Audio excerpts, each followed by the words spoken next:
এই মুহূর্তে শিক্ষা মন্ত্রণালয়ের প্রতিনিধিরা এসেছেন তিতুমির কলেজে এবং তারা কথা বলছেন সেখানে। আমরা সরাসরি চলে যেতে চাই সেখানে। চলো এখন আমি একজনের কাছে শুনতে যাচ্ছি, তোমাদের এই আন্দোলনটা আসলে মূল দাবিটা কি? কেউ যদি একটু বলবে। না ওইভাবে না, একজন একটু বলো। একজন একটু গুছায় বলো, আমরা বুঝি ব্যাপার। মিডিয়ার সামনে যেহেতু আছে বলো। আমাদের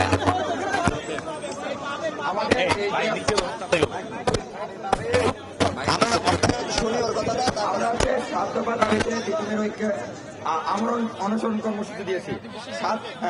7 দফা দাবির মূল হচ্ছে এক দফা ভার্সিটি দিতে হবে। ভার্সিটির এক দফার মধ্যে দফাটা তৈরি করছি এভাবে দেখেন। তিতুমির বিশ্ববিদ্যালয়কে রাষ্ট্রীয় স্বীকৃতি দিয়ে বিশ্ববিদ্যালয় একাডেমিক ক্যালেন্ডার প্রকাশ করতে হবে। 2, তিতুমির বিশ্ববিদ্যালয় প্রশাসন গঠন করে 24-25 সেশনের ভর্তি কার্যক্রম পরিচালনা করতে হবে। 3 নম্বর দাবি, অবিলম্বে শিক্ষার্থীদের শতভাগ আবাসন ব্যবস্থা নিশ্চিতকরণ অথবা শতভাগ শিক্ষার্থীদের আবাসিক খরচ বহন করতে হবে। 24-25 সেশন শিক্ষাবর্ষ থেকে আন্তর্জাতিক মানসম্মত ন্যূনতম বিষয় ল এবং জার্নালিজম বিষয় সংযোজন করতে হবে। একাডেমিক কার্যক্রম পরিচালনার জন্য যোগ্যতা সম্পন্ন পিএইচডিধারী শিক্ষক নিয়োগ দিতে হবে। শিক্ষার মান উন্নয়নের লক্ষ্যে আসন সংখ্যা সীমিতকরণ করতে হবে। 7 নম্বর, আন্তর্জাতিক শিক্ষার গবেষণাগার বিনির্মাণের লক্ষ্যে জমি ও আর্থিক বরাদ্দ দিতে হবে। 1 নম্বর দাবি হচ্ছে আমাদের তিতুমির বিশ্ববিদ্যালয় হিসেবে স্বীকৃতি দিতে হবে। আর তিতুমির বিশ্ববিদ্যালয় স্বীকৃতি দিতে গিয়ে যদি জমির পরিমাণ কম চিন্তা করেন তাহলে আমাদের জমি বরাদ্দ দিতে হবে। যদি আমাদের শিক্ষক পিএইচডিধারী শিক্ষক কম দেখেন তাহলে আমাদের পিএইচডিধারী শিক্ষক পারবে না, যদি আমাদের অনেক দূরে আবাসন ব্যবস্থা কম দেখেন তাহলে আপনারা আবাসন ব্যবস্থা বৃদ্ধি করতে হবে।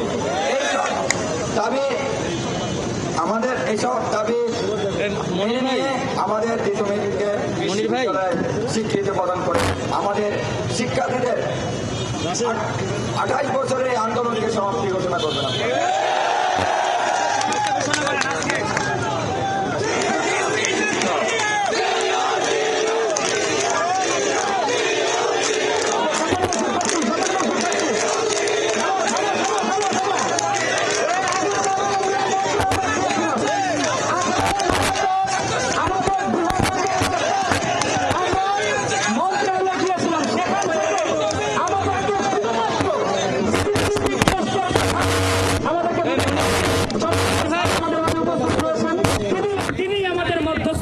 সেই সময় আজকেও কি শুধুমাত্র তিনি মধ্যস্থতা করতে এসেছেন নাকি তিতুমির বিশ্ববিদ্যালয় ঘোষণা করতে এসেছেন এটা আমরা জানতে চাই।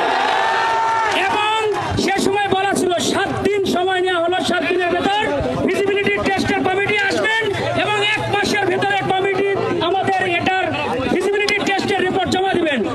আমরা জানি না মন্ত্রণালয় থেকে আমাদের তিতুমিরের দূরত্ব কয় কিলো, সরকারের কি ভাড়া ফুরিয়ে গিয়েছিল, মন্ত্রণালয় ভাড়া ফুরিয়ে গিয়েছিল নাকি এতগুলো ছিল মূল্য নেই। আমরা জানতে চাই কেন এই তালবাহানা, এই তালবাহানা শেষ কোথায়? এবং আজকে তালবাহানা সমাপ্তি ঘোষণা করে এখানে দাঁড়িয়ে ঘুরে আপনি বলবেন তিতুমির বিশ্ববিদ্যালয়কে রাষ্ট্রীয়ভাবে ঘোষণা করা হলো এবং এই ঘোষণার মাধ্যমে আমরা রাস্তা ছাড়বো। আদার যদি কিছু বলেন সারাদিন বুঝালেও তিতুমিরের শিক্ষার্থীরা বুঝবে না। আচ্ছা, আমি তো আন্দোলন করছো, তোমাদের ল্যাঙ্গুয়েজ একরকম এবং এটা খুব স্বাভাবিক। এই যে জুলাই গণবিপ্লবটা গেল, এই আন্দোলন কিন্তু কোনো আইন মেনে হয়নি, এটা সঠিক। আইন এবং আর্গুমেন্ট দিলে এই দেশে বিপ্লব হইতো না এবং দেশ স্বাধীন হতো না, এটা আমরা জানি।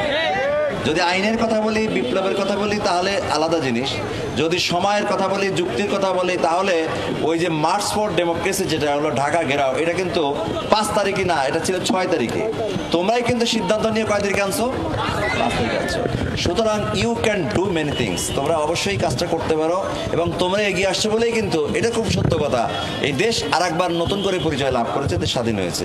এটা তোমাদের এই রক্তের প্রতি, জীবনের প্রতি আমরা অত্যন্ত শ্রদ্ধাশীল। এমন না কোনো বক্তৃতা, আমার কোনো পলিটিশিয়ান না যা তোমাদের বুঝতে জন্য আসছি। আমরা তোমার থেকে একটু সিনিয়র হয়তো কর্মকর্তা হিসেবে তোমাদের হয়তো স্যারদের কিংবা বিশ্ববিদ্যালয়গুলো বা কলেজগুলো আমরা দেখাশোনা করি। এখন ও যতগুলো দাবি এনেছে, আমার কথা শেষ করে দাও। আচ্ছা, শেষটা হচ্ছে আমার কাছে তোমরা গিয়েছিলে মন্ত্রণালয়ে, সেখানে আমি ঘটনাক্রমে উপস্থিত ছিলাম। তারপর থেকে কি তোমাদের কোনো অগ্রগতি হয়নি? হয় না। আচ্ছা, এবার আমি বলি, এই বিশ্ববিদ্যালয়গুলোকে 7টা কলেজ বা তিতুমির কলেজ আলাদা করে, তোমরা জানো ইউনিভার্সিটি গ্রান্টস কমিশন যেটা আছে সর্বোচ্চ অথরিটি, তাদেরকে প্রদান করে আমাদের একটা কমিটি করা হয়েছে। সেই কমিটি ফিজিবিলিটি স্টাডির জন্য, এটা ভুল বুঝছো তোমরা। সেটা হচ্ছে একটা পূর্ণাঙ্গ বিশ্ববিদ্যালয় তৈরি করা যাবে না এটা কেউ বলে নাই, বরং করার ক্ষেত্রে কি কি সমস্যাগুলো, ও যেমন বলতে সুন্দর করে যে আমাদের পিএইচডি শিক্ষক যদি জমি না থাকে তার জমি দিতে হবে, বিল্ডিং না থাকে নতুন বিল্ডিং করবেন। ঢাকা বিশ্ববিদ্যালয় ক্যাম্পাস অনেক বিশাল জায়গাটা আমরা জানি, তখন বিশ্ববিদ্যালয় একটা, আর ঢাকার মধ্যে এখন বিশ্ববিদ্যালয় কয়টা? অনেকগুলো। সুতরাং ওইগুলো অ্যাকোমোডেট করেই, হ্যাঁ, তার মধ্যে অবশ্যই তিতুমিরের অধিকার বেশি এবং তাদের ছাত্র সংখ্যা সম্ভবত ঢাকার মধ্যে সবচেয়ে বেশি। যদি বিশ্ববিদ্যালয় কথার কথা গভর্নমেন্ট যদি ডিক্লেয়ার দেয়, তাহলে অবশ্যই তোমাদের দাবি অগ্রাধিকার, এটা নিয়ে কোনো সন্দেহ নাই।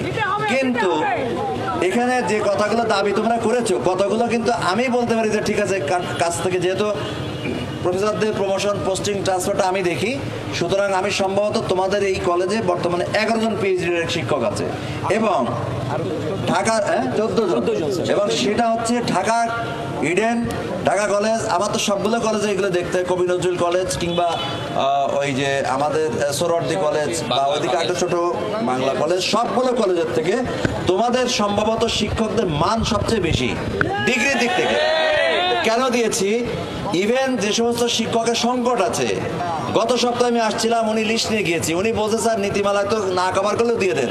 এবং আমি অ্যাসার্টেইন করছি, নিশ্চিত করছি এই বিষয়ে, যে সময় দপ্তরের শিক্ষক না থাকার কারণে, দাঁড়া একটু বাবা, আমার কথা শেষ করতে পারে আন্দোলন করে, কারণ তোমাদের আরো ভাই এবং বোনেরা কিন্তু অসুস্থ হয়ে আছে, আমাদেরকে ওদিক থেকে খেয়াল রাখতে হয়, তাই না?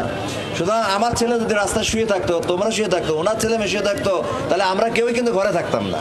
আচ্ছা, এখন তোমাদের শিক্ষকদের যে সংকট, এইটা মোকাবেলা বা এইটা ফেস করার জন্য হয়তো আমি উদ্যোগ নিলে আমাদের উপদেষ্টা অংশে মহোদয় বুঝালে খুব তাড়াতাড়ি এটা সংকট আমি শেষ করে দিতে পারবো। এটা হলো 1 নম্বর ব্যাপার। আচ্ছা, পিএইচডি ডক্টরেট ডিগ্রিধারী যদি শিক্ষকদের ভালো পড়ানো, দাঁড়া বাবা কথা শেষ করে দাও, যারা যদি এখানে, আমি পুলিশের কর্মকর্তা বলবো একটু ধৈর্য ধরে ওদের কথা বলার সুযোগ দিতে হবে, এবং আমরা কথা শেষ করার পরে এবার তোমরা আন্দোলনের কি করবা এটা তোমরা চিন্তা করো, সমস্যা না, কিন্তু আমাদের কথা শেষ করতে দাও, ঠিক আছে? তাহলে এবং আমি খুব pay my respect and salute to you. That's you are waiting for you are very eagerly. এবং অনেকে বলেছো মন্ত্রণালয় থেকে কত দূর, থানা থেকে কত দূর। তো আমরা যখন ছাত্র ছিলাম তখন এই কথা বলতাম, স্যাররা আসে না কেন, বড় কর্মকর্তা কই, ঘোষণা দেয় না কেন, এটা আমরা বলতাম। এবং এই অর্থে তোমরা আরো বেশি অ্যাডভান্স, তোমরা আছে জেন জেড, তাই না? অনেক অ্যাডভান্স আমাদের থেকে, সেই তুলনায় অনেক পিছনে আমরা। আন্দোলন কেমনে করতে হয়, দাবি কেমনে আদায়, ইউ নো এভরিথিং। আমি তোমাদের ক্ষেত্রে এতটুকু বলবো, যদি আরো শিক্ষকের সংকট থাকে, আমি এখানে বলে যাচ্ছি আগামী সপ্তাহের মধ্যেই যতটা সংকট, যেমন ইংলিশে নাই, কেমিস্ট্রি নাই, ফিজিক্সে নাই, ম্যাথে নাই, ঢাকা কলেজে অনেকে আগ্রহী আছে, আমরা হয়তো কোনো কারণে রাখছি না, পরে দেব, মানে আমরা সবচেয়ে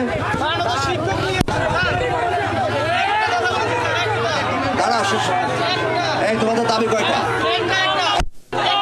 দাঁড়াও, একটাই, দাঁড়াও, তোমাদের দাবি কিন্তু একটা না, অনেকগুলা, রাইট? একটা, কিন্তু তোমরা দাবি করছো তো অনেকগুলা, ঠিক আছে, লিখিত। আমি একটা বলি, শোনো, শেষ কথা, বিশ্ববিদ্যালয় তো তোমাদের বিশ্ববিদ্যালয়ে সর্বোচ্চ মানের শিক্ষক বদলি করে আনার জন্য, বিশ্ববিদ্যালয় তো করার জন্য শিক্ষক লাগবে, তাই তো? এটা আমরা জানি। সুতরাং তার আগে এটা আমরা ব্যবস্থা নিচ্ছি, এটা নিশ্চিত তোমরা। আচ্ছা, এরপরে, হ্যাঁ, আচ্ছা, এবার শুনি,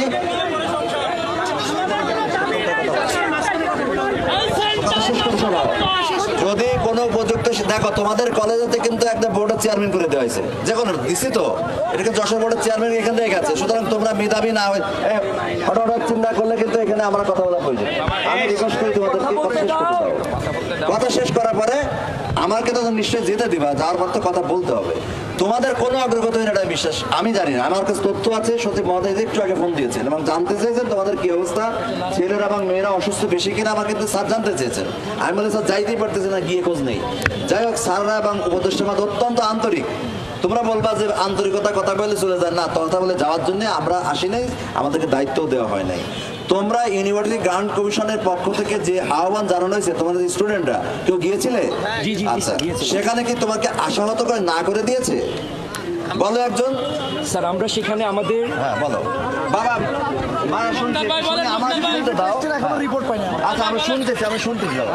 আমরা যখন ইউজিসিতে একটি টিম গিয়েছিলাম, সেখানে তারা চাচ্ছিল যে 7 কলেজে নিয়ে হচ্ছে যে বিষয়গুলো সেগুলো উল্লেখ করার জন্য, কিন্তু তিতুমির যেহেতু স্বতন্ত্র কাঠামো নিয়ে ইতোপূর্বে প্রায় 27-28 বছর পূর্বেই আন্দোলন করে এসেছিল এবং তার ধারাবাহিকতায় এই আন্দোলন আবার চলমান হয়েছে। একই ধারাবাহিকতায় যখন সেখানে আমাদের যুক্তি তর্ক উপস্থাপন করা হয়,